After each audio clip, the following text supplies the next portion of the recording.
So a while back, I'm on this date, and we go to the bar, we meet there, we go in, we sit down, and when she sits down, she immediately places her phone on the bar, face up. So I call the bartender over, and I was like, hey, can I have my tab?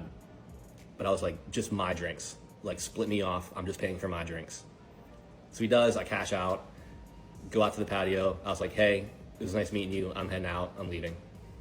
And she's like, you're leaving? And she's like, you didn't even pay for my drinks?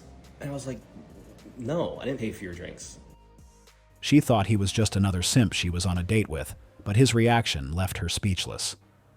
After a mistake she made, he simply paid for his drink and walked out. No time was wasted. What's your age? 33. And are you single? Nah, married. How long have you been married? Since 2017. So being married 8 years, how do you keep a relationship together that long? Pay 100% of everything. So it's a man's job to be a provider. 100%. You ain't a man if you're not a provider. What gave you that mentality? Man, I've been had it since I was young. I mean, shoot, if you look at the granddaddies and everything, they was taking care of the bills, and guess what? They was with grandma for the longest. These dudes be in relationships in and out because they not paying 100% of everything. That's the reason why they in washing machine ass relationships. 2 hours later. Have you ever proposed to a woman before? Yes, I did. And how did that turn out for you? Newly divorced. But how long was your marriage? 8 years. What do you think caused your 8-year marriage to deteriorate? You know, it's one of those crazy things, man. People can wake up and say, I don't want to do this. No matter what's built, no matter what legacies are in place, you know, it's one of those situations where you can't control people, right? I can't control you. I can't make you do something you don't want to do. So, you know what I mean? But did you provide in your relationship? First month, quit your job. I'm here, I'm taking care of this. So I ain't had to see a bill in 8 years, you know? But I just wanted to say this. He answered on the first video when he asked him, how do you stay married or keep a relationship going that long? His response was, pay 100% of everything. While in a divorce video, you saying you pay 100% of everything. And it's funny how a person could just wake up one day and say, you know what, they don't want to do this no more. That should have told you, but you young, you know, you're young. That should have told you that paying 100% of everything doesn't keep nobody. That was funny. He even said you are not a man if you're not paying all the bills. Now I wonder how that worked out for him. I guess another simp just learned his lesson the hard way. He was talking big, thinking that just because he paid all the bills, his marriage was bulletproof, but time proved him wrong. He thought the key to a lasting relationship was covering 100% of the household expenses, and that told us everything we needed to know. Trying to lead with money will never take you far, especially if you believe it's a solid foundation for a relationship. I'm going to tell you why the club scene is over. The club scene is over because men want to be women. And when I say men want to be women, they want to cut the line. They want to go in with the promoter. They don't want to buy their drinks. They don't want to buy their bottle. They put on their best fit to impress other men. They're at this club to see this performer, to get a video that they were there and then talk about it for months that they know this performer. You know what I mean? They want to stand on stages with performers. Look at the Metro Boomin shit. That was so embarrassing. So embarrassing. At least if you're going to be a man that wants to stand on the booth, stand on the stage, stand in the section, at least bring a vibe. You're all just standing there looking at each other, clocking each other. I'm like, what's the point? And then you have other people on here like, oh, girls don't wear heels anymore to the club. Because there's nowhere to sit. There's nowhere to sit. You get to the promoter section, it's filled with the promoter's friends. The promoter will be like, oh, hey, like, you got to get up. Like, these women are here. Like, you got to get up. Like, these are the stars of the show. And they're having an attitude about it. And half the time when these guys do buy sections, they're standing on the couch. They don't even care about the girls in the club. They're not there to impress girls. They're there to impress other men, to post on their Instagram story. They're acting like they bought a plot of land in the club. And I don't even go to the club anymore. But when I do work at the club, I've even noticed this myself. It's insane work. You're in a bathroom line, no guy's letting you cut. You're at the bar, no guy's offering to buy your drink. And they don't even dance. Like, they don't even, like, what are you doing there? What are you doing there? It's so embarrassing. Like, it used to be the girls' show. Like, the girls come in with all these promoters, all these table sections, put on their best birthday suit, and pop outside. And they're the reason why big spenders in the club spend money. Like, if you have beautiful women and men willing to spend money, more money is spent with the beautiful woman. Not anymore. Not anymore. There's not even money to be made in the club because there's nobody on display besides these men in their Amiri jeans and their borrowed chains posting for an Instagram story. It's actually embarrassing. Aren't you embarrassed? And I knew this plague was upon us when I kept seeing the videos of all the men dancing on elevated platforms at club space. At club space. Fighting to be in the DJ booth with John Summit. Like, the math isn't mathing. And I think this is genuinely a reflection of where we're at as a society. Women are fighting for their role. It's crazy. This just screams she doesn't like the fact that they are no longer getting attention when going out. And honestly, that's all I hear in it. The fact that she made a video about how guys are choosing to enjoy their night says it all. But I think she would be better off minding her own business. I guess she just misses the time when guys used to make everything about meeting and talking to them. Which is why she's uncomfortable, or maybe even sad, that it doesn't happen the same way anymore. She clearly wants guys to start doing things to impress them again. It's really about the attention and validation they used to get when going out, and I get where she's coming from. It's not easy to spend hours getting ready for a purpose, then end up with zero results when the time comes. That must be tough to go through, but at this point there isn't much that can be done, as guys found other ways to enjoy their night. Welcome to another episode of Dating Story Time. And I had completely forgotten this had happened until last night when I was having a conversation with somebody and it re-triggered the memory in my head. And I was like, oh yeah. So a while back, I'm on this date and we go to the bar, we meet there, we go in, we sit down. And when she sits down, she immediately places her phone on the bar face up. Now, I get it. If you have been out on multiple dates or you're already in a relationship or you're married or you like fully know the person, this is the least biggest deal you can think of. And we've all done it. I've done it before. But if it's a legit first date, maybe I'm just old school, but my phone is on vibrate in my pocket.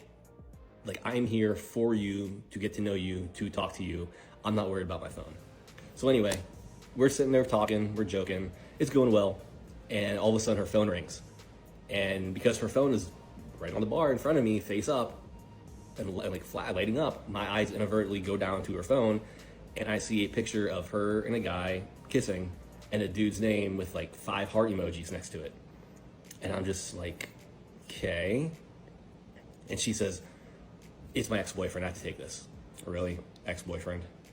So she hurries up, answers the phone, goes out to the patio, and where the bar was and where we were sitting, I could see on the patio and I could watch her. I could see her talking on the phone. She's laughing, she's smiling, she's like playing with her hair, she's sitting down talking. I know for sure he's better than most guys because not everyone would wait this long. The fact that she left her phone face up and then took a call from someone she referred to as her ex-boyfriend shows he's still in the picture. And the only reason she wanted her screen visible was so she wouldn't miss his call. She's clearly still in a relationship. And I'm like, what the fuck this? Like, what the fuck this? So I called the bartender over, and I was like, hey, can I have my tab? But I was like, just my drinks. Like, split me off, I'm just paying for my drinks. So he does, I cash out, go out to the patio. I was like, hey, it was nice meeting you, I'm heading out, I'm leaving. And she's like, you're leaving? I was like, yeah, obviously there's something else going on here that you didn't tell me about, but I'm leaving, I cashed out. I left your tab open in case you wanted to go back in and sit down and have another drink. And she gives me the most dumbfounded look, like I just had a giant dick grow out of my forehead. And she's like, you didn't even pay for my drinks? And I was like, no, I didn't pay for your drinks. You clearly have something else going on here with your ex-boyfriend. This was supposed to be a date, and you've been talking to your boyfriend for 5 minutes. So no, I didn't pay for your drinks. If you wanted someone to pay for your drinks, you could invite him out and he can come pay your tab. But fuck you too then. And I was like, okay, bye. And I left. Damn, I forgot all about that. And it's like, dude, no one's honest. Is no one really honest anymore? Like, I still to this day don't know if she was lying, because I just didn't care enough after that happened. But be honest, people. Just be honest when you start and go out to date with somebody. Be honest from the gate of what your intentions are and what you want. It's not that hard. Was I wrong in what I did? Paying for my drinks? I'm curious. Let me know what you think. In my opinion, he didn't have to explain himself because at that point, he didn't need to. He should have just walked away without saying anything. The moment she felt compelled to take that call, she showed a complete lack of consideration. I get that it was only their first date, but the least she could do was show she was present. And instead, she proved the opposite. So walking away was the best thing he could have done for himself. The better that you treat women, the better that your life is going to be, the more wealth that you're going to generate. Literally, this is biblical. Your wife, the better you treat her, the more you love her, the more you have God's favor.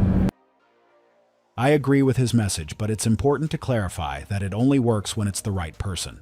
Otherwise, it wouldn't count.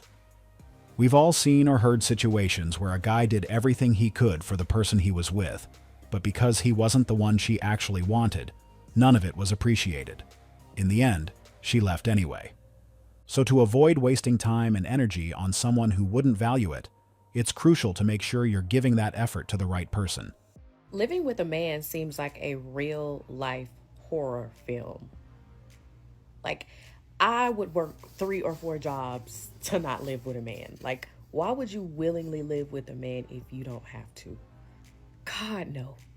Even if you are married to him or in a relationship with him, there's just no need to live with him. I know it's expensive and I know it costs a lot to live, but I would do everything in my power to not have to live in the same house with a man, because the amount of videos and comments that I see about women being sick of living with these disgusting men is just, they go in the kitchen and they leave all the cabinets open and it's crumbs all over the countertop, and if they do cook, it's grease and seasonings all over the counter and the floor, and they half wash the dishes and pee all over the toilet seats, and when they get out the shower, it's water all over the floor, and they don't put their clothes in the dirty clothes hamper, they put it beside the dirty clothes hamper. Like, oh my God, no. I was a bit surprised to learn that her mindset was shaped by the comments section of some videos online. I initially thought she was speaking from personal experience. Since some people go through difficult relationships that end up shaping their perspective, I thought this was one of those cases. But she completely caught me off guard when she said her views were based on other people's opinions. What really surprised me is that she's no longer a teenager, and should be mature enough to realize that it's unreasonable to make a sweeping judgment about an entire group based on a few online comments. Now I can't help but wonder what kind of relationship she had. Being pretty don't even ensure that you will get a ring. Men don't marry looks, we have with looks. Men marry behavior. Your behavior determines whether you get the ring or not the looks. That was a great point, and I'm pretty sure that those who chose to listen to his message are going to increase their chances of having the kind of relationship they want. As he mentioned, most guys aren't primarily focused on looks when choosing someone to marry. It goes far beyond appearance.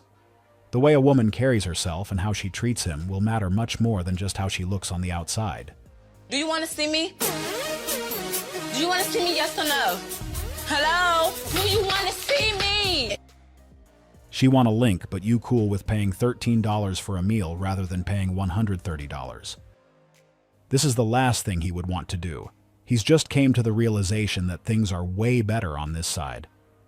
People sometimes overestimate the role they play, thinking they played a bigger role than they actually did, and they only find out the truth when they get ghosted after the breakup.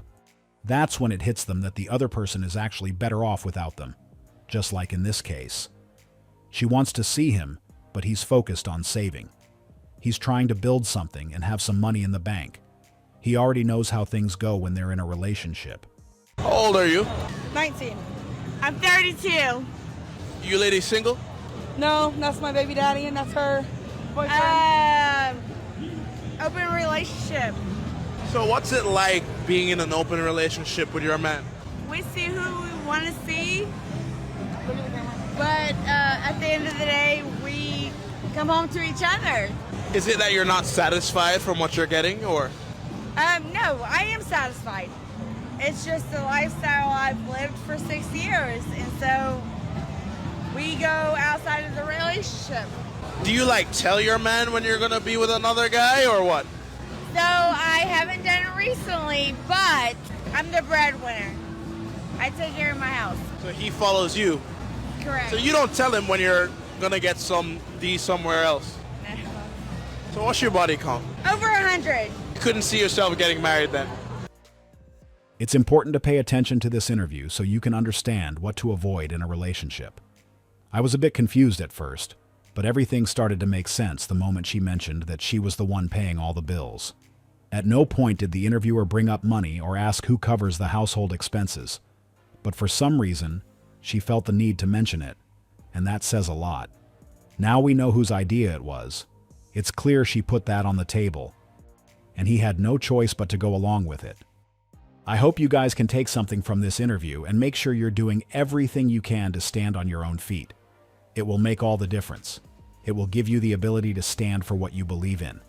I know that if you asked him, I doubt he is happy with the dynamic in their relationship, but he really has no option but to accept it.